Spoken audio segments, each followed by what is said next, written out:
अगर ऐसे प्रश्न मन उठाता है तो आपका हक है, अब पूछो। बिल्कुल मैं जड़ उखाड़ देता हूं, लेकिन ध्यान रखना मैं विश्वामित्र हूं।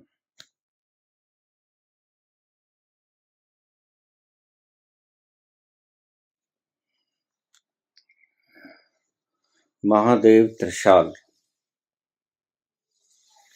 प्रणाम बाबा जी। आप कहते हैं कि आप रेत का एक जर्रा भी नहीं बना सकता है। मनुष्य रेत का एक जर्रा भी नहीं बना सकता। हमारे शास्त्रों में एक कहानी है। अयोध्या का राजा त्रिशंकु, जो कि इक्ष्वाकु वंश में पैदा हुआ था, जिसे ऋषि विश्वामित्र ने शेष शरीर स्वर्ग भेज दिया था। देवराज इंद्र ने उसे स्वर्ग से वापस पृथ्वी की ओर धकेल दिया। नीचे गिरते हुए त्रिशंकु को ऋषि विश्वामित्र ने बीच में ही लटका कर उसके लिए स्वर्ग का निर्माण कर दिया तथा वह अपने स्वर्ग के साथ आज भी वास्तविक स्वर्ग और पृथ्वी के बीच में लटका हुआ है। यह कैसे हुआ बाबा? आप कहते हैं एक जर्रा भी नहीं बना सकता। ऋषि विश्वामित्र ने पूर्ण स्वर्ग का निर्माण कर दिया। कृपया इस गांठ को खोलने का प्रयास करें। महादेव, कुछ ज्यादा भांग वगैरह रगड़ गए हो क्या? महादेव जी, वही पुरानी आदत मन के शब्दों को पकड़ लेना।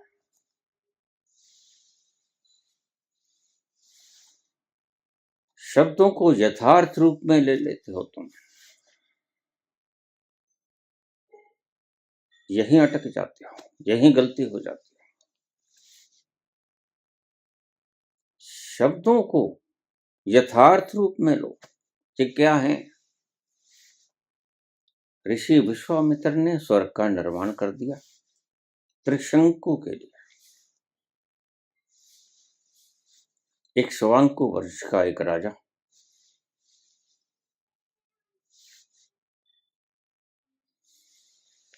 इक्ष्वाकु वंश ने बहुत महान महान ऋषियों को जन्म दिया। भगवान महावीर भी इक्ष्वाकु वंश से थे। तो आप कहते हैं कि रेत का कण भी निर्माण नहीं हो सकता। स्वर्ग कैसे बन गया?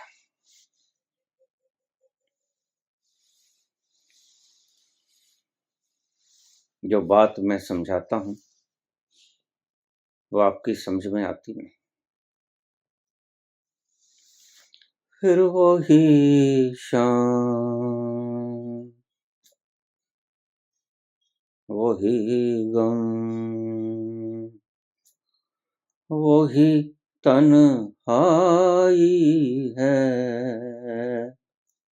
फिर वही शाम, वही गम, वही तन्हाई है। वही चपटना शब्दों के साथ, वही शब्दों के साथ एकाकार हो जाना।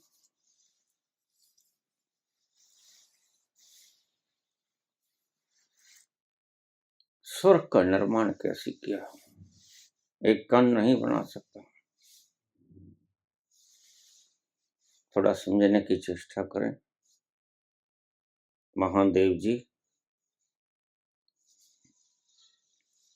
स्वर्ग कोई भौगोलिक क्षेत्र है नहीं।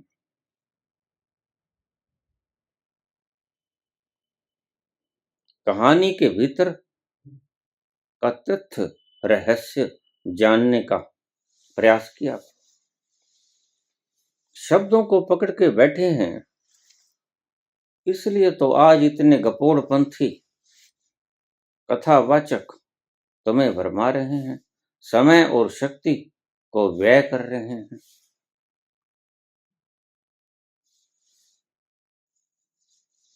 ठीक कहते हैं, अगर एल्बर्ट आइंस्टीन हिंदुस्तान में पैदा होते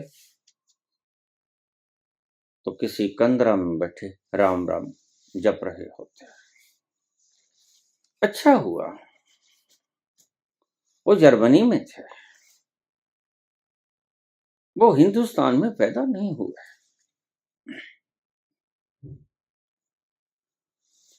ये मूर्खों का देश है।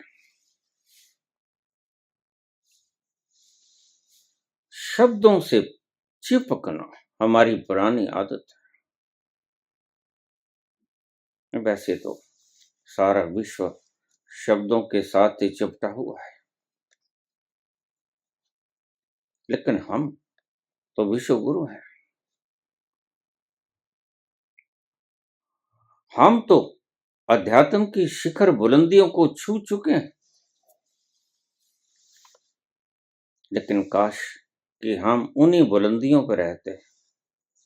हम बहुत नीचे गिर गए, और जितने ऊंचे आसमान में उठे थे उतने पाताल में धंस गए। बहुत अफसोस की बात है।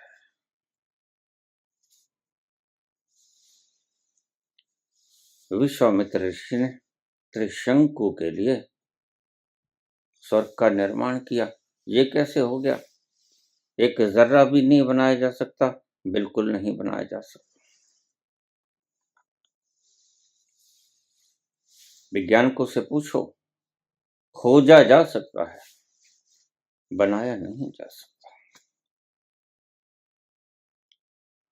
अवश्य ही जो कहानियां तुम्हारे कथावाचक कहते हैं वो तुम्हारे दिमाग में कूड़ा कचरा गंदगी गटर भर देते हैं।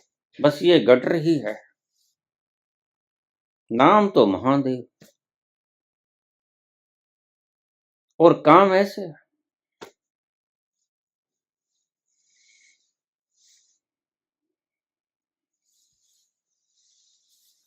स्वर्ग तो ऋषि विश्वामित्र ने क्या, मैं भी तुम्हारे लिए स्वर्ग का निर्माण कर सकता हूं। और सही पूछो तो कब से तुम्हारे लिए स्वर्ग के निर्माण हेतु जुटा हुआ हूं। आप स्वर्ग बनने देते हो? तुम खुद ही अड़चन फैला लेते हो। मैं चाहता हूं तुम स्वर्ग के आनंद का लुत्फ उठाओ, लेकिन तुम तो वराह की भांति गटर के भीतर लेटना चाहते हो। मैं क्या करूं? मेरा कोई जोर नहीं चलता। वो ही बातें फिर बेस के अंदर मिलेगा शब्दों के साथ चिपटना।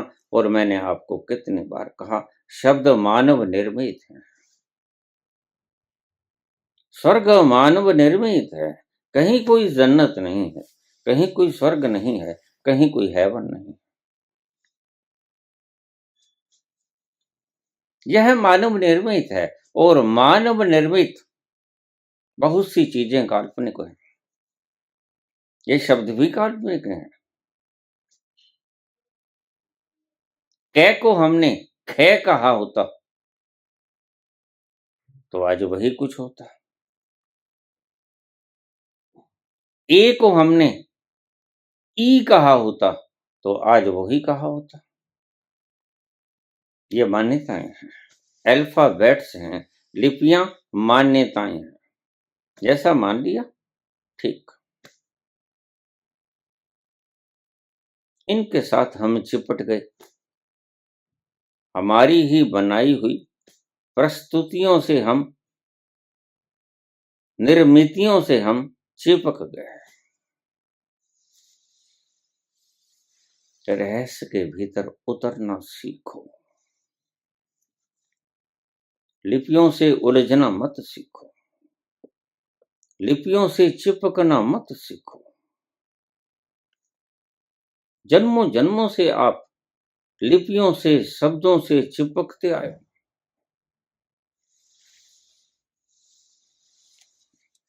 बाबा कहते हैं अखरा नालों वक्खर जेड़ा, और तुम फिर वही अक्षरों के साथ चिपट जाते हो। लिपियों से पार है जो, शब्दातीत है जो, बियॉन्ड वर्ड्स है जो,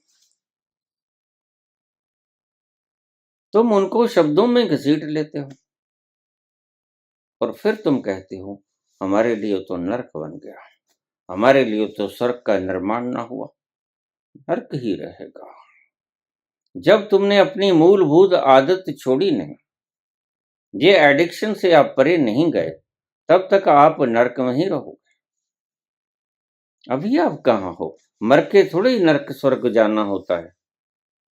अभी हो, अभी नर्क में हो और अभी ही स्वर्ग में हो सकते हो। बस तुम्हारी इच्छा है। वराह की इच्छा है कि मैं लेट जाऊं गंदगी के गटर में, तो उसकी इच्छा है, उसे कौन रोक सकता है? तुम्हारी भी इच्छा है। तुम जब तक चाहो नर्क में रह सकते हो और जब तक चाहो तुम स्वर्ग में रह सकते हो। संत के वचनों को थोड़ा सा गहराई से सुन लो तो स्वर्ग हो जाएगा। संत सदा आपके लिए स्वर्ग बनाने को उद्यत है, बस आप बनाने नहीं देते।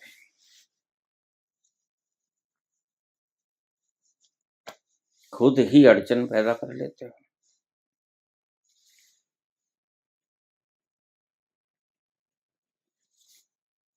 स्वर्ग, नर्क,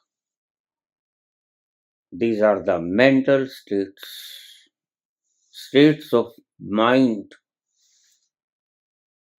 मानसिक अवस्थाएं हैं। तुम खुश होते हो तो स्वर्ग में होते हो, यहीं होते हो।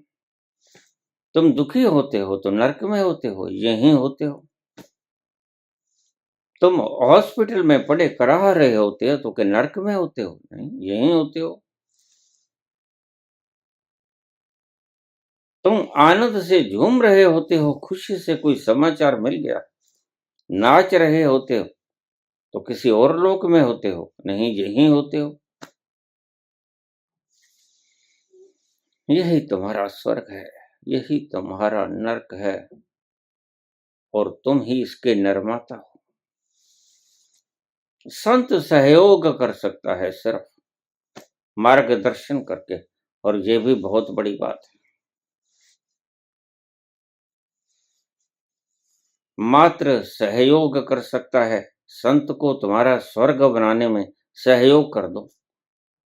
जैसे त्रिशंकु ने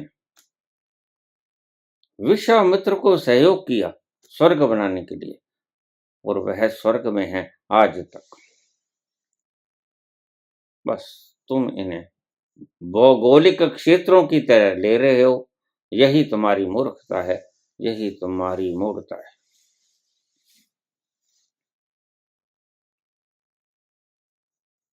स्वर्ग,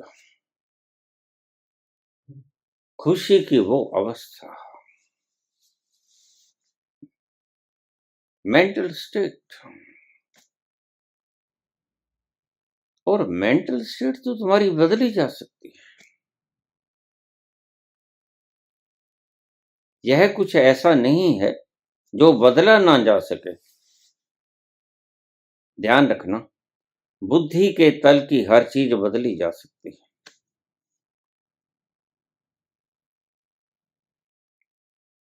और तुम्हारे स्वयं के तल की कोई भी चीज बदली नहीं जा सकती। तुम अचल हो, तुम अटल हो, तुम अप्रवर्तनीय हो। बुद्धि परिवर्तनशील है। बुद्धि की हर चीज बदली जा सकती है। स्टेट ऑफ माइंड भी बदला जा सकता है, बस थोड़े से हार्मोन्स की बात है। कार्टिसोल गहरा हो गया है, डोपामाइन ले आओ, सेरोटोनिन ले आओ। एड्रेनलिन ज्यादा हो गया है तो हैप्पी हार्मोन्स को पैदा कर लो। दवाइयां मिलती हैं हैप्पी हार्मोन्स की, बाजार में उपलब्ध हैं। पूछो डॉक्टर से, हैप्पी हार्मोन्स लिख दो, वह लिख देगा तुम्हें। Mental states can change. स्वर्ग से नर्क और नर्क से स्वर्ग बन सकता है। यह सब हार्मोनल खेल है। हार्मोन्स को बदल दो, मूड स्विंग हो जाएगा। थोड़ी देर पहले तुम दुखी बैठे थे, थोड़ी देर बाद तुम खुशी से नाचने लगे। थोड़ी देर पहले तुम खुशी से नाच रहे थे, थोड़ी देर बाद तुम दुख में डूब गए, गहन अंधकार में डूब गए। ये मेंटल स्टेट्स हैं। और विश्वामित्र तुम्हारी मेंटल स्टेट्स को बदलने में सहयोग कर सकता है, बशर्ते कि तुम तैयार हो। बस तुम तैयार नहीं होते, यही मुश्किल है।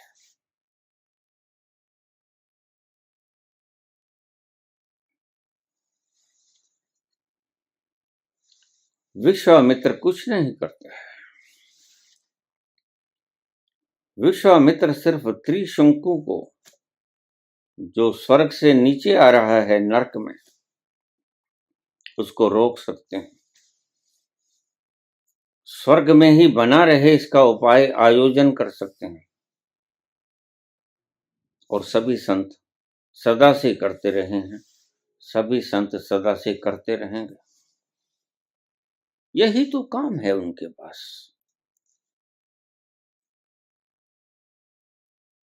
तुम्हारे भीतर अहोभाव भर देना, तुम्हारे भीतर आनंद की वो लहर पैदा कर देना जो तुमने कभी चखी नहीं थी।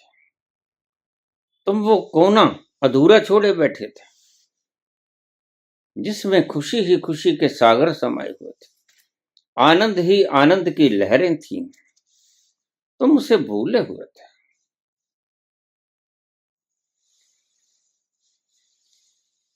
कोई भी संत यही करता है जो विश्वामित्र ने किया। और तुम तुम्हारा स्वर्ग स्वयं से पैदा कर सकते हो। तुम में क्षमता है।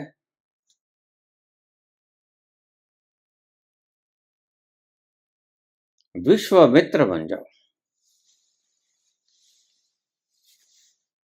विश्वामित्र स्वर्ग का निर्माण कर सकता है।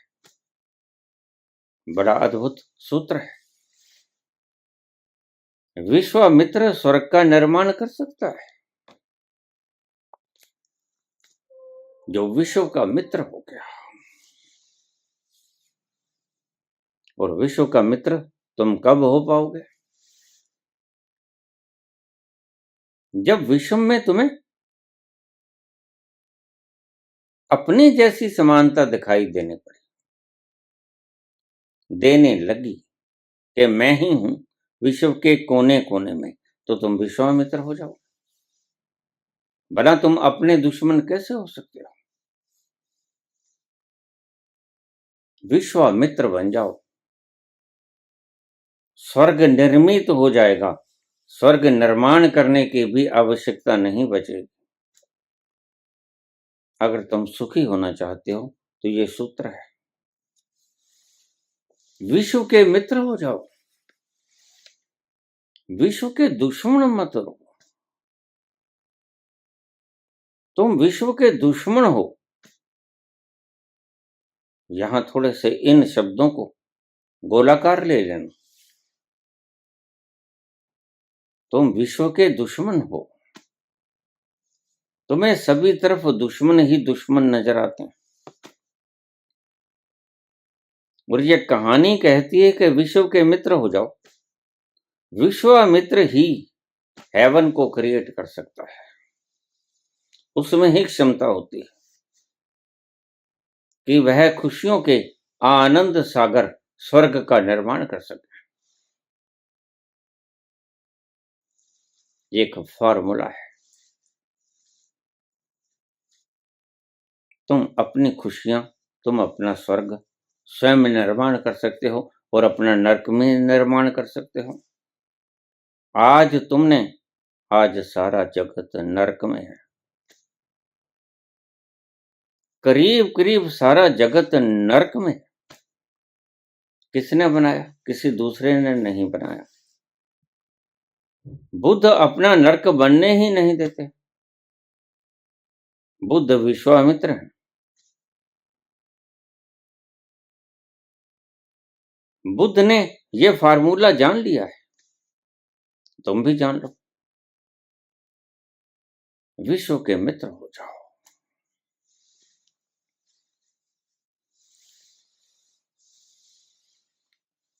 विश्व के साथ एकाकार हो जाओ। विश्व का प्रत्येक अंग, प्रत्येक अंश तुम ही हो। जैसे ही तुम ये जान लोगे, तुम विश्वामित्र हो गए और तुम्हारे भीतर से झरना फूटेगा खुशी का, आनंद का। नरक तुरहित हो जाएगा, नरक विलुप्त हो जाएगा, नरक को कोई स्थान नहीं। लेकिन तुम्हारी तो जीवन में नरक ही नरक है। जिस तरफ जाते हो नरक ही नरक है। बस इसका यही कारण है कि तुम विश्व के दुश्मन हो गए। जरा जरा तुम्हें दुश्मन की तरह प्रतीत होता है, जरा जरा तुम्हें मित्र की तरह प्रतीत नहीं होता। और अगर उपनिषद में ये शब्द कहा गया है कि वह प्रत्येक कण कण में विद्यमान है, ईशावास्यमिदं सर्वम यत् किंच जगत्याम जगत, तो इसका मतलब यही है कि सृष्टि का जर्रा जर्रा तुम्हारा मित्र है, तुम ही हो। भला तुम अपने दुश्मन कैसे हो सकते हो? तुम अपना कोई अंग काट सकते हो? नहीं काट सकते। तुम अपने मित्र हो। ये सारा शरीर तुम्हारा यकसां है। कोई भी शरीर बीमार हो जाता है, तुम परेशानी में आ जाते हो। रात रात भर जगते हो, नींद नहीं आती। वो हाथ हो, वो पांव हो, वो नाक हो, वो कान हो, शरीर का कोई भी अंग हो, पेट हो, अगर वो दर्द करता है तो नींद तुम्हें नहीं आती, चैन तुम्हें नहीं आता। कारण ये सारा शरीर तुम हो। यह एक यूनिट है, यह एक समूह है।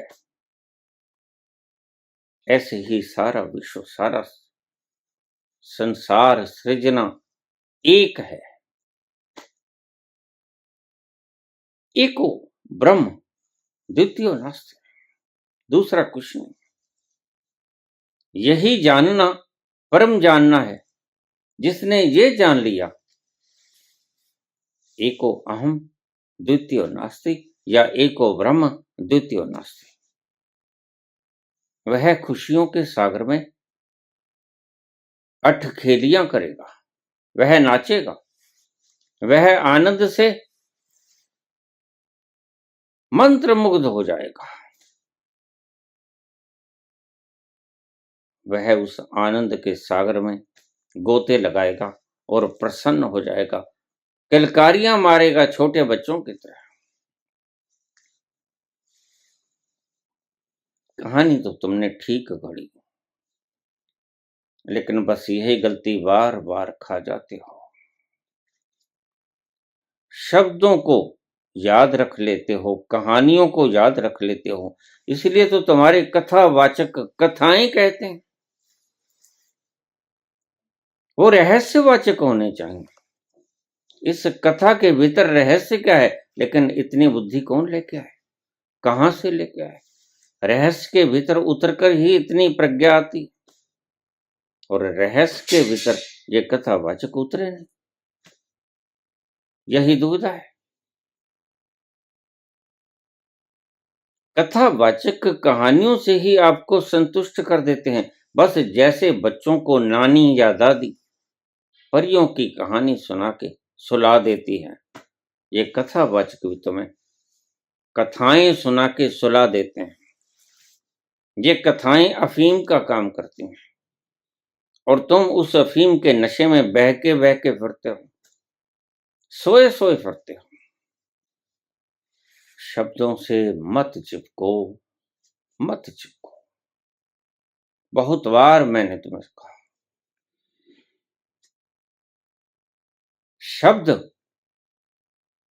शब्दों से विषय समझ आ सकता है, समझ लेना बात। शब्दों से सब्जेक्ट समझा सकता है, बुद्धि सब्जेक्ट को समझ सकती है। बुद्धि फिजिक्स को समझ सकती है, केमिस्ट्री समझ सकती है, पॉलिटिकल साइंस समझ सकती है, विज्ञान की सभी शाखाओं को समझ सकती है। बुद्धि सभी प्रकार के सब्जेक्ट्स को समझ सकती है, विषयों को समझ सकती है। लेकिन बुद्धि विषयों से पार जो है, विषयातीत जो है, सब्जेक्टों से परे जो है, उसको नहीं समझ सकती। बस यही माजरा है। तुम बुद्धि से उसको समझने की चेष्टा करते हो जो विषयों से पार है।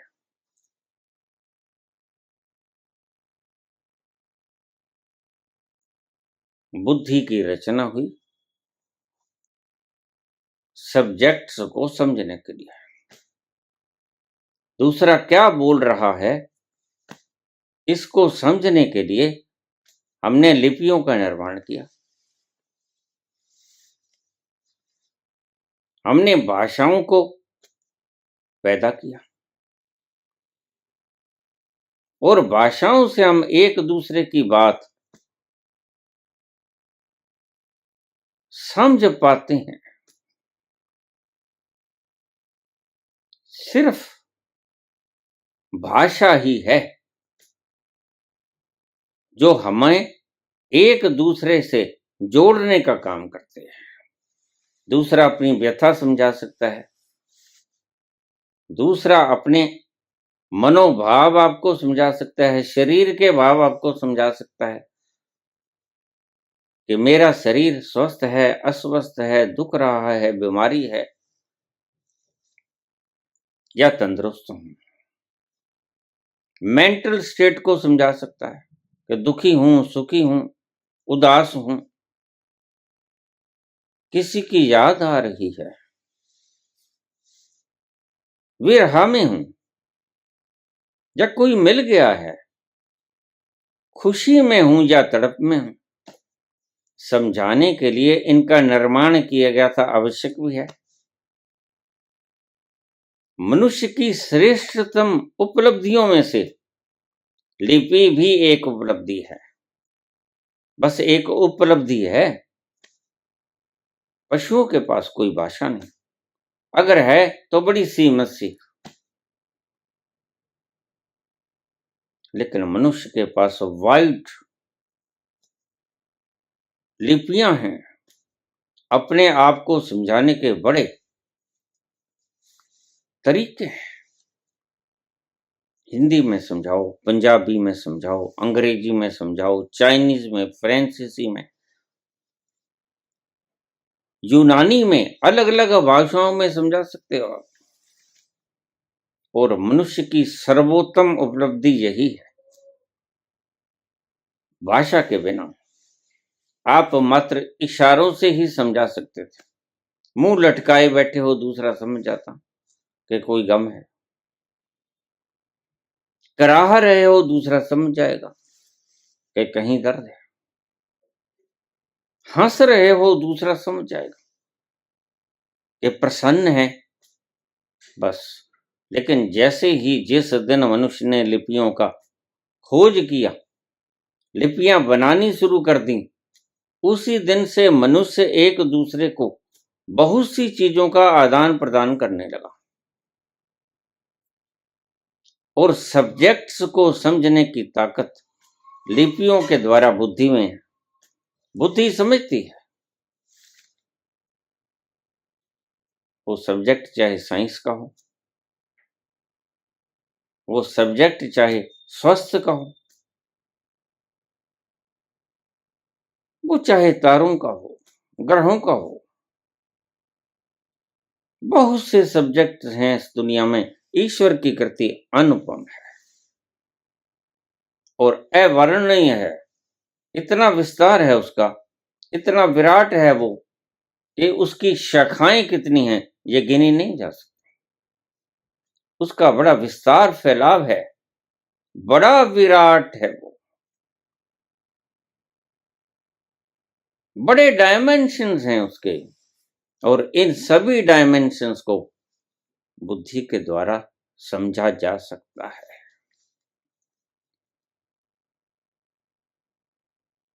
लेकिन जो सब्जेक्ट से पार है, बस अड़चन तुम्हारी यहां आती है। जो सब्जेक्ट से पार की चीज है वो तुम्हारी बुद्धि में समझ नहीं आती। सही पूछो तो सब्जेक्ट्स की जो चीजें हैं, सही भावना की जो चीजें हैं, वो तुम आज भी लिपियों के द्वारा प्रकट नहीं कर पाते। आज भी तुम कहते हो मेरा पेट दुख रहा है, आज भी तुम कहते हो मैं बहुत खुश हूं, मैं बहुत दुखी हूं, मैं निराश हूं, हताशा में हूं, मैं बड़ी आशा में हूं, मैं दृढ़ प्रतिज्ञ हूं। और आपसे कहा जाए कि निकाल के दिखाओ खुशी कहां है, कहां है दुख, कहां है दर्द, कहां है शांति, बताओ। दिखा नहीं सकोगे तुम, बस बता सकोगे। और बताना समझाना नहीं, बताना एक इशारा है। ईश्वर की इस सृष्टि में सब कुछ बताया भी तो नहीं जा सकता, और तुम बात समझने की करते हो। तुम बता भी नहीं सकते, तुम जो बताते हो उसको दिखा भी नहीं सकते। तुम कहोगे प्रसन्न बहुत हूं, और तुम्हारा मित्र कहे इस प्रसन्नता को थोड़ा मुझे भी दिखला दो, तो तुम नाच के दिखा सकते हो, तुम खिलखिलाहट करके अट्टहास करके दिखला सकते हो। लेकिन प्रसन्नता को, खुशी को, उल्लास को तुम एक सब्जेक्ट की तरह निकाल के नहीं दिखा सकते कि ये देखो, ये रहा उल्लास, ये रही खुशी, ये रहा दुख, ये रहा गम, ये रही विरहा, ये रही तड़प। नहीं दिखा सकते। आज भी तुम्हारी लिपियां बहुत बहुत कमजोर हैं, निर्बल हैं, और तुम उन लिपियों को ही पकड़े बैठे हो। बस यही तुम्हारा दुर्भाग्य है, ये सौभाग्य नहीं है तुम्हारा। सब्जेक्ट्स को समझने के लिए सौभाग्य है, लेकिन सब्जेक्ट के पार की चीज को समझने के लिए इसका प्रयोग करना दुर्भाग्य है। सिर्फ आप अपनी मनोदशा, शरीर की दशा, सब्जेक्ट्स, विषयों को प्रकट कर सकते हो, समझा सकते हो। शिक्षक बच्चों को कैसे समझाता है? शब्दों के द्वारा, लिपियों के द्वारा। जो लिपियां हमने कभी इजाद कर ली थी। पशुओं के पास आज भी लिपियां नहीं, बस इशारों की लिपियां हैं, छोटी छोटी। यही मानव की मानवता है, खूबसूरती है कि उसने वाइड स्पेक्ट्रम में अपने शरीर की और मनोदिशाओं को एक दूसरे तक पहुंचाने की व्यवस्था कर ली, और वो व्यवस्था थी लिपि। लिपि के द्वारा तुम समझा सकते हो। और बहुत ज्यादा मात्रा में समझ भी आ जाता है। ऐसा नहीं है कि बिल्कुल कारगर नहीं है ये, बेकार नहीं है ये काम की हैं। इनसे बहुत कुछ प्रकट होता है और तुम्हें बतलाया जा सकता है। दो बातों को समझ लें। लिपियां काम की हैं, लेकिन लिपियां आपको खुशियों के उस सागर तक पहुंचा नहीं सकती। लिपियां इशारे हैं, लेकिन इशारे पर्याप्त नहीं हैं उस तत्व तक जाने की जिसे संत कहते हैं खुशी, आनंद, मस्ती, खुमारी, स्वर्ग। यह है स्वर्ग। इस स्वर्ग के नाम के ऊपर कितने स्वर्ग बना दिए गए, नरक के नाम के ऊपर कितने नरक बना दिए गए। देखा जाए तो नरक वास्तव में बहुत है। पेट का दर्द, सिर का दर्द, बुखार, निमोनिया, टीबी, कैंसर, ये सभी नरक ही तो हैं। बस ऐसे ही नरकों के आपने नाम बना दिया। कुंभी पाक नरक, जहां पाक भरा पड़ा है। और तुम्हारे कैंसर के फोड़े में और क्या होता है? अमृत थोड़ा होता है। कैंसर के फोड़े में पाक ही तो होती है, रुधिर होता है, पाक होती है। यही तो कुंभी पाक नरक है। तो स्वर्ग के नाम पर हमने भौगोलिक क्षेत्र बना दिया और पंडित जन बड़े माहिर हैं। पंडित और राजनीतिज्ञ, इनसे सावधान रहना।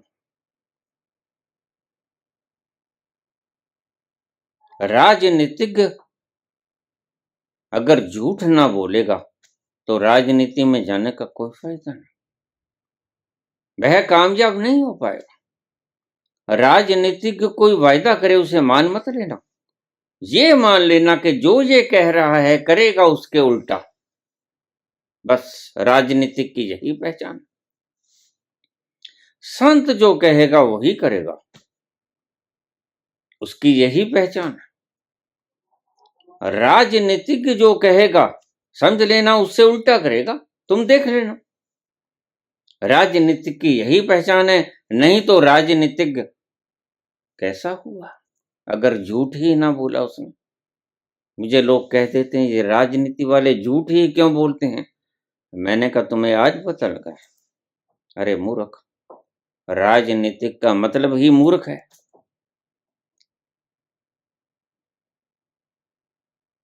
ये दिल्ली के अंदर मूर्खों की ही तो कतार बैठी। इनको तुम समझदार समझते हो? नहीं। वो राजनीतिक ही क्या जो मूर्ख ना हुआ। मूर्ख हुए बिना राजनीतिज्ञ बना ही नहीं जा सकता, और आनंदित हुए बिना संत बना ही नहीं जा सकता। ये दोनों बिल्कुल विलग पहलू हैं। जो अपनी मस्ती में झूम गया वो संत, जो नरक में उतर गया वह राजनीतिज्ञ। और नरक में जो उतरा है वो नरक को ही तो फैलाएगा। मुझे लोग कह देते हैं ये राजनीतिक नरक को क्यों फैलाते हैं, ये विद्वेष ही क्यों पैदा करते हैं, ये आग ही क्यों लगाते हैं, ये नफरत ही नफरत क्यों फैलाते हैं। मैंने कहा फिर वो राजनीतिक क्या हुआ जिसने नफरत ना फैलाई, फिर उसके राजनीतिक होने पर थू है। आपने देखा जेलों के अंदर, तुम क्या समझते हो जो छोटे मोटे अपराध करके गए हैं वो सुखी रहते हैं, और जो बड़े अपराध करके गए हैं वो सुखी रहते हैं? जो छोटे मोटे अपराध करके गए हैं वो दुखी रहते हैं, जो बड़े अपराध करके गए हैं वो सुखी रहते हैं। वहां जिसने 10, 20, 50 कत्ल किए हैं, और वह जो व्यक्ति सिर्फ झूठ बोल के ही जेल में डाल दिया गया। वह व्यक्ति जेल के भीतर जाके भी पिटता है उस बदमाश के हाथ जिसने 50 कत्ल किए। वह वहां भी बॉस है। वह उस बेचारे को वहां भी मारपीट करता है, दबा के रखता है। वहां भी उनकी मोनोपोली है।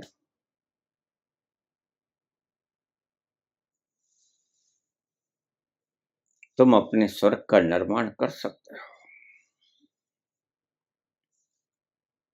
कैसे? विश्व को मित्र बना लो। विश्व को मित्र बना लो। बस ये कहानी यही कहती है। तुम अपना भी स्वर्ग बनाओगे और दूसरों के लिए भी स्वर्ग बना दोगे। ध्यान रखना, अगर कोई एक व्यक्ति अपने लिए स्वर्ग का निर्माण करता है, उसकी खुशबू तो फैलती ही है। अगर एक फूल खिलता है तो सिर्फ अपने लिए नहीं खिलता, वह तो सुगंधित होता ही है, लेकिन उसके पास बैठने वाला व्यक्ति भी खुशबू से भर जाता है।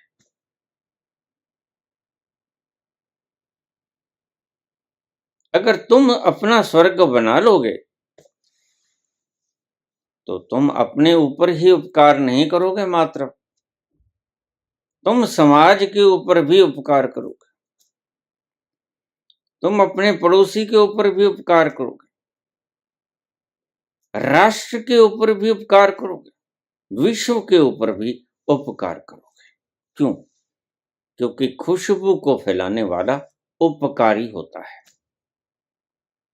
षड्यंत्र को फैलाने वाला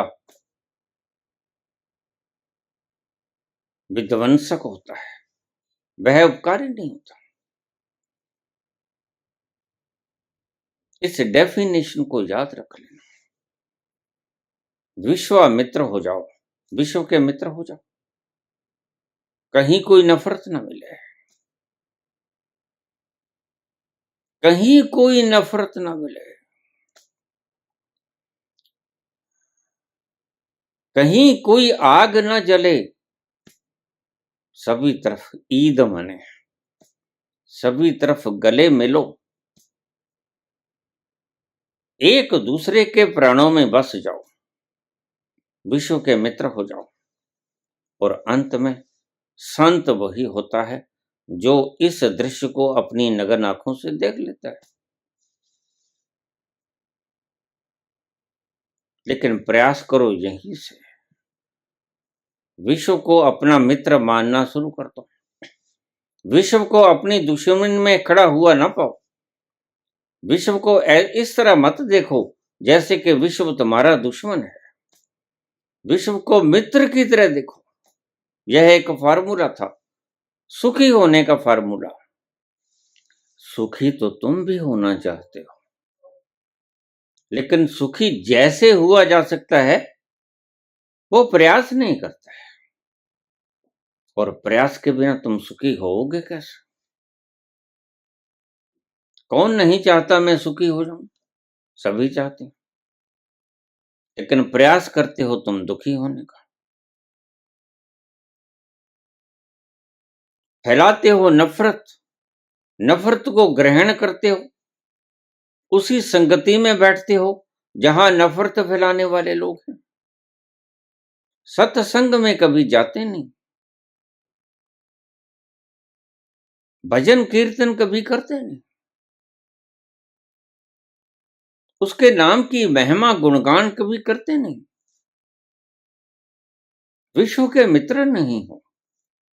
तुमने विश्व को दुश्मन की तरह देखा है और विश्व को दुश्मन बना लिया है, इसलिए तुम दुखी हो।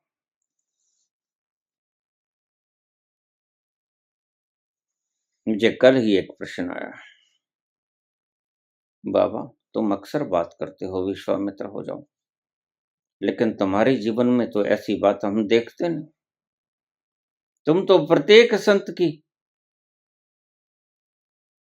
जड़ उखाड़ देते हो। तुम छोड़ते ही किसी को नहीं। प्रश्न ठीक पूछा, पूछना भी चाहिए। अगर ऐसे प्रश्न मन उठाता है तो आपका हक है, आप पूछो। बिल्कुल मैं जड़ उखाड़ देता हूं, लेकिन ध्यान रखना मैं विश्वामित्र हूं, जिसकी जड़ उखाड़ता हूं उसके साथ मेरे मतभेद हैं। मानसिक स्तर पे मेरे मतभेद हैं, मन भेद नहीं। मतभेद हैं, मन भेद नहीं है। और मतभेद तो आप अगर घर में 5 व्यक्ति हो तो मतभेद तो पांचों के अलग अलग होंगे। कोई किसी मति का होगा, कोई किसी मति का होगा, सबकी मतियां अलग अलग होंगी। वह तो स्वतंत्रता का एक हिस्सा है। ध्यान रखना, इस बात को गौर से सुनना। अक्सर बहुत से लोगों के ये प्रश्न मेरे पास आ जाते हैं, बाबा आप सारे दिन बड़े बड़े संतों को विस्फोट से उड़ा देते हो। देखिए ये मतभेद है। इसका अर्थ ये नहीं कि मैं मन भेद करता हूं उनसे, नहीं नहीं। उस तल पर तो वो मेरे मित्र हैं, उस तल पर तो वह मेरे मित्र कहना भी ठीक ना होगा। उस तल पर तो वो मैं ही हूं, अहम ब्रह्मस्म, सब मैं हूं, जर्रा जर्रा मैं हूं। लेकिन मत के ऊपर आकर भेद हैं हमारे, इसलिए मैं उनके छर्रे उड़ा देता हूं और इन्हें ही पाखंड का निवारण कहते हैं। मैं मतभेद को मनभेद नहीं बढ़ने देता, बस आप में यही कमी है। आप मतभेद को मनभेद में बदल देते हो। कभी बच्चे को आपने देखा? संत भी बच्चे के समान ही होता है। संत बच्चे के समान सरल होता है। बच्चा आपसे बहुत नाराज होगा, आपको मारेगा, घूंसे चलाएगा, हालांकि उसकी मुट्ठी बेचारे की है कितनी, आपको लगेगी नहीं। पैर मारेगा, झगड़ा करेगा, रोएगा, चिल्लाएगा, आपको पीटेगा, लेकिन थोड़ी देर में आपकी ही गोदी में आके सो जाएगा। थोड़ी देर में आपके ही पास बैठ के कलोल करेगा।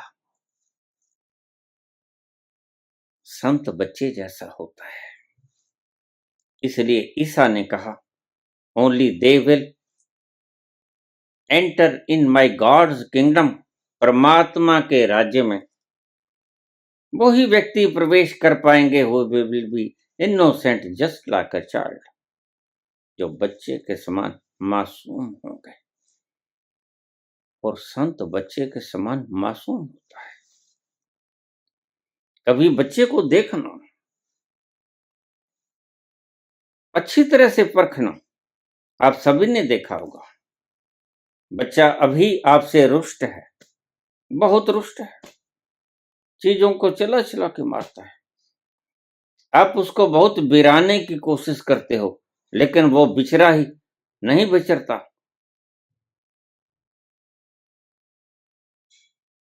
वह फैलाए ही जाता है अपने क्रोध को, हाथ पांव चलाता है, आपके आगे गुस्सा प्रकट करता है। बस थोड़ी देर बाद वह खेल कूद के आता है, आपकी गोदी में सो जाता है। क्या हुआ? मतभेद था, मनभेद नहीं था। तो अगर मैं बोलता हूं तो मैं मति के स्तर पे बोलता हूं उस वक्त, क्योंकि मति के स्तर पे वो लोग ऐसी बातें करते हैं जो अस्तित्व के स्तर से मेल नहीं खाती। और मैं जब अस्तित्व के स्तर पे जाता हूं तो मैं पाता हूं कि ये झूठ बोलते हैं, ये गुमराह करते हैं, ये पाखंड खिलाते हैं। इसलिए उस पाखंड के विरुद्ध बोलता हूं, उस पाखंड का नाश करता हूं, उस पाखंड के लिए आपको बताता हूं, तर्क देता हूं, समझाता हूं। लेकिन इसका अर्थ ये नहीं कि मैं उसका दुश्मन हो जाता हूं ना। फिर जब मैं अपने गहरे में उतर जाता हूं, इस भेद के तल से नीचे उतर जाता हूं, जहां अभेद होता है, जहां दो नहीं रहते, जहां अद्वैत होता है। जहां अद्वैत होता है वहां भेद ही नहीं होता, ना मत भेद होता है, ना मन भेद होता है, वहां भेद ही नहीं होता। भेद रहित अवस्था आप स्वयं हो, और जब तुम भेद रहित अवस्था में जा जाते हो, तभी तुम पाते हो कि तुम सुखी हो गए, तुम आनंदित हो गए। इसलिए आपने ठीक समझा, प्रश्न पूछना चाहिए। मनस में बहुत से प्रश्न उठेंगे, बस गलती आपकी यही है कि आप प्रश्नों को मन में लगा लेते हो। लेकिन मैं तो बोला मति के कारण था, मैं तो मति के भेद से बोला था। मन के अंदर तो कोई भेद नहीं है, और फिर मन से गहरा उतर जाता हूं तो फिर तो कहीं कोई भेद नहीं है, फिर तो सब सब मैं ही हूं, या सब तुम ही हो, वहां कोई भेद नहीं। मैं और तुम दोनों ही नहीं बचते, जहां एक रह जाता है। यही बाबा नानक ने कहा, एक ओंकार। जहां दो नहीं रहते, वहां मत भेद भी नहीं, वहां मन भेद भी नहीं। इसलिए जैसे ही समाधि के भीतर प्रविष्ट हुए बाबा, और कोई भी संत प्रविष्ट होता है, वह पहला शब्द यही बोलता है, एक ओंकार सतनाम करता पुरख, निरभो निर्वैर अकाल मूरत अजूनी सैफम गुरु प्रसाद। गुरु ही बताएगा। विश्वामित्र हो जाओ, अगर सुखी होना चाहते हो तो छोटी सी बात है, कोई बहुत ज्यादा तकलीफदायक यह साधना नहीं है। विश्व के मित्र हो जाओ। तो कहानी में नाम बड़ा सुंदर रखा, त्रिशंकु, 3 डायमेंशनल, त्रिशंकु, 3 डायमेंशनल। जैसे ही तुम 3 डायमेंशन में होते हो, सत्व रजतन, 3 गुणों के भीतर होते हो, तुम स्वर्ग में नहीं होते। तुम ऐसा मत समझना कि जब हम तम में होते हैं तो ही दुखी होते हैं। तुम जब सत्व में होते हो तो भी सुखी नहीं होते। वो जो वास्तव में सुख है, वह तो तीनों गुणों से पार है, गुणातीत है। तो सत्व में हो या रज में हो या तम में हो, तुम सच बोलते हो या झूठ बोलते हो, उसका उस तत्व के साथ कोई संबंध ही नहीं। तुम हत्यारे हो या डॉक्टर हो, किसी का जीवन बचाते हो, ऊपर के तल पर बड़ा फर्क है, लेकिन उस तल पर जाकर जरा भी फर्क नहीं। इसलिए तो हमारी कहानियां भरी पड़ी कि सदना कसाई तर जाता है। कमाल की बात है। और जीवन दान देने वाला डॉक्टर नहीं तरता, कसाई तर जाता है। क्या कहते हैं, क्या अर्थ है इन बातों का? यही अर्थ है। तो कहानी ठीक कहती है, त्रिशंकु, जैसे ही तुम 3 गुणों से आबद्ध रहोगे, कभी आपका मन करेगा कि अरे ये रसोई के अंदर जो कीड़ियां मर जाती हैं, जो मच्छर मार देते हैं हम, जो मक्खी मार देते हैं हम, बड़ा पाप लगता होगा। यह सत्व गुण है। ध्यान से समझना। बहुत से लोगों के प्रश्न मेरे पास आ जाते हैं। जब तुम सत्व गुण में होते हो तुम बड़े कोमल होते हो, तुम्हारी भावनाएं बहुत कोमल होती हैं। थोड़ा सा हाथ भी चल जाए, गलती से एक चींटी मर जाती है, तुम्हें बड़ा दुख होता है। और जैसे तुम सत्व से रज में आते हो तो भी दुख होता है, लेकिन दुख थोड़ा कम होता है। जितना सत्व में दुख होता है उतना रज में दुख नहीं होता।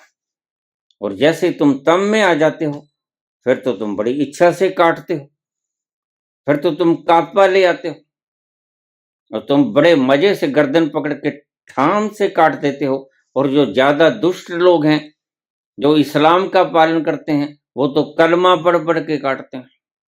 इन्हें मैं दुष्ट कहता हूं, तड़फा के मारना। इसलिए मुसलमान कौम को मैं निर्दयी कहता हूं। इसकी व्यवस्थाएं ऐसी बना ली गई कि जो निर्दयता की परम सीमा में थी। अब भला तुमने मांस ही खाना है तो हिंदुओं की तरह झटक के खा लो, उसको झटका कहते हैं। बस गर्दन के ऊपर लगाया, झटक दिया, खत्म। लेकिन तुम कलमा पढ़ते हो, बिस्मिल्लाह इल्ला लहू,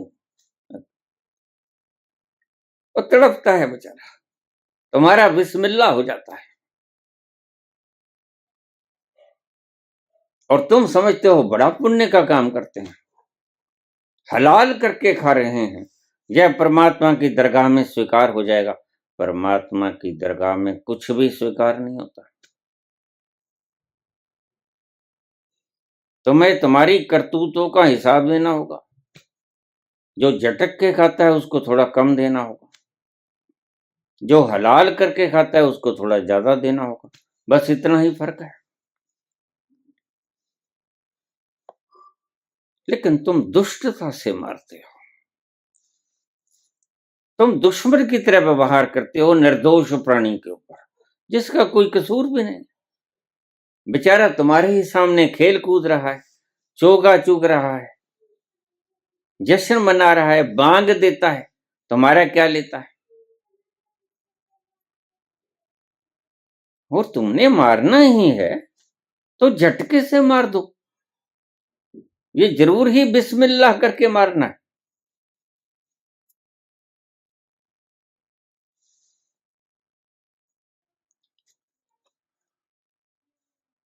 सेंसिटिवनेस की कमी है। और ध्यान रखना,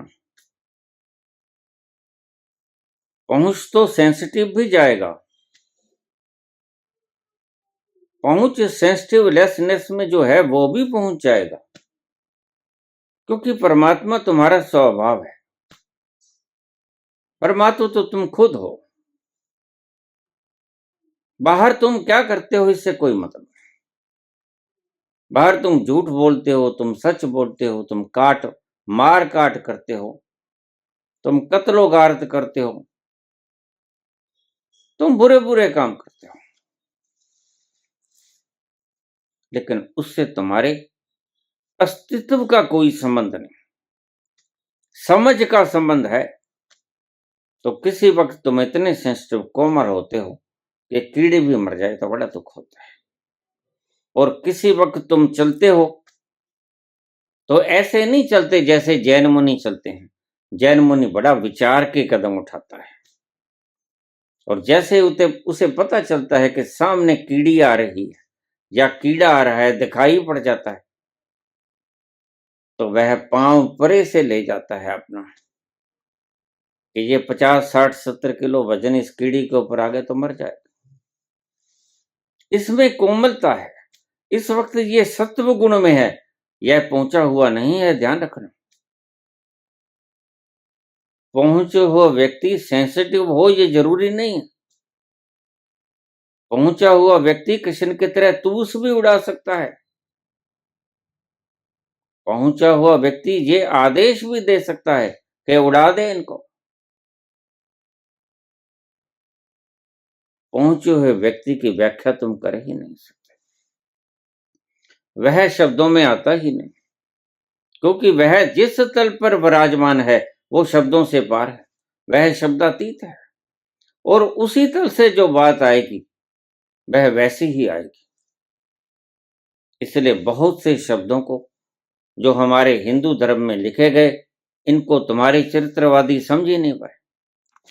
मेरे पास आ जाते हैं, बाबा ये अण का तारी, गण का तारी, तारे सदना कसाई, ये क्या है? ऐसे कैसे हो सकता है? फिर हम कब से साधना कर रहे हैं? हम तो झूठ का अगर एक शब्द भी बोला जाए तो उसके घर जाके माफी मांगते हैं।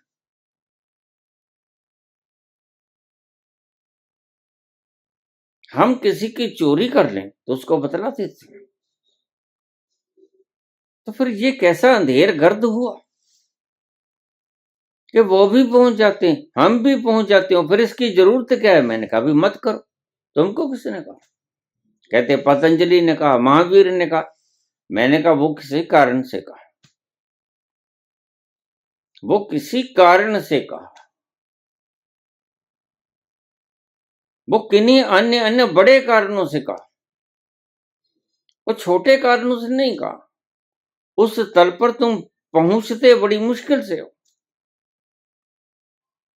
और एक ऐसा भी विधि है जो विज्ञान भैरव तंत्र के बाहर की विधि है। जरूरी नहीं है कि प्रत्येक व्यक्ति विज्ञान भैरव तंत्र के 112 विधियों से पहुंचे। विधियां तो और भी हैं, उनसे भी पहुंचा जा सकता है। जरूर नहीं है कि ये यात्रा तीसरे नेत्र से ही की जाए, जरूरी नहीं कि ये कुंडलनी जागरण से ही की जाए, ये सहस्रार के द्वारा ही की जाए। नहीं नहीं नहीं, इनके बड़े रास्ते हैं। कोई व्यक्ति सिर्फ कोई बिना विधि के भी पहुंच सकता है। बाबा नानक ऐसे ही पहुंचे, जिद्दू कृष्णा मूर्ति ऐसे ही पहुंचे, कोई विधि नहीं, पाथलेस पाथ। तो क्या किया बाबा नानक ने? तुम भी कर सकते हो, बड़ा आसान रास्ता है। और मैं कहता हूं अगर इस रास्ते से 90 व्यक्ति पहुंचेंगे तो बाकी सभी रास्तों से जो विज्ञान भैरव तंत्र के हैं 10 व्यक्ति पहुंचेंगे। 90% व्यक्ति इस रास्ते से पहुंचेंगे, जो कबीर का भी है, जो नानक का भी है, जो पलटू का भी है, जो रैदास का भी है।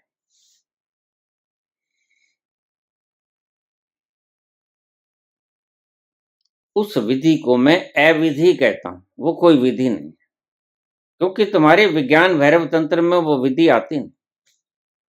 विज्ञान भैरव तंत्र में सब विधियां तुम चाहते हो कि उनका मैं उल्लेख करूं तो मैं कर देता हूं, और तुम उसके द्वारा भी पहुंच सकते हो। लेकिन मसला थोड़ा सा गंभीर हो जाता है, देरी से पहुंचोगे, बहुत देर कर दी।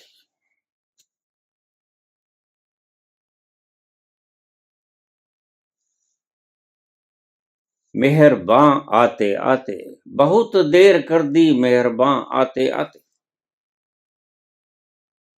अपने स्वभाव तक, अपने आपे तक, अपने अपने आप तक जाने के लिए देर हो जाए, यह बात जचती नहीं।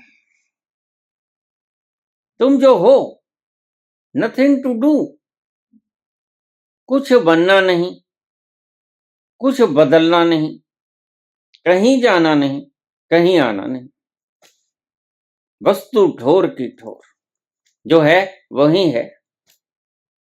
ये रास्ते को मैं अविधि कहता हूं। और ध्यान रखना, जिस रास्ते को तुम अविधि समझते हो उस रास्ते से 90% लोग पहुंचे हैं। विज्ञान भैरव तंत्र से बामुश्किल 10% लोग पहुंच सके, बामुश्किल कहता हूं। जो तुध पावे सोई भली कार, अच्छा कर बुरा कर, तेरी मोच और ये सच है, तुम्हारा यहाँ कुछ है भी नहीं। तुम्हारी इस मैं को मटाने के लिए विज्ञान भैरव तंत्र की 112 विधियों का इस्तेमाल हमें करना पड़ता है। तुम उछल कूद ज्यादा करते हो बंदर की तरह, तो पहले तुम्हारी उछल कूद मटानी पड़ती है। तो जब तुम थक जाते हो तब तुम आराम से बैठ के समझ सकते हो, उसके ऊपर छोड़ दो। ये अवधि है, और बाबा नानक की इस अवधि से, ये कबीर की, सभी भक्तों की, मीरा की, फरीद की, सबकी विधि है। मेरा आपकी कृपा से सब काम हो रहा है। मेरा आपकी कृपा से सब काम हो रहा है। करते हो तुम कन्हैया, करते हो तुम कन्हैया, मेरा नाम हो रहा है। मेरा आपकी कृपा से सब काम हो रहा है। पतवार के बिना ही मेरी नाव चल रही है। पतवार के बिना ही मेरी नाव चल रही है। पतवार के बिना ही मेरी नाव चल रही है। हैरान है जमाना, मंजिल भी मिल रही है। हैरान है जमाना, मंजिल भी मिल रही है। करता नहीं मैं कुछ भी सब काम हो रहा है। करता नहीं मैं कुछ भी सब काम हो रहा है। करते हो तुम कन्हैया, करते हो तुम कन्हैया, मेरा नाम हो रहा है। मेरा आपकी कृपा से सब काम हो रहा है। आपकी कृपा से सब काम हो रहा है। धन्यवाद।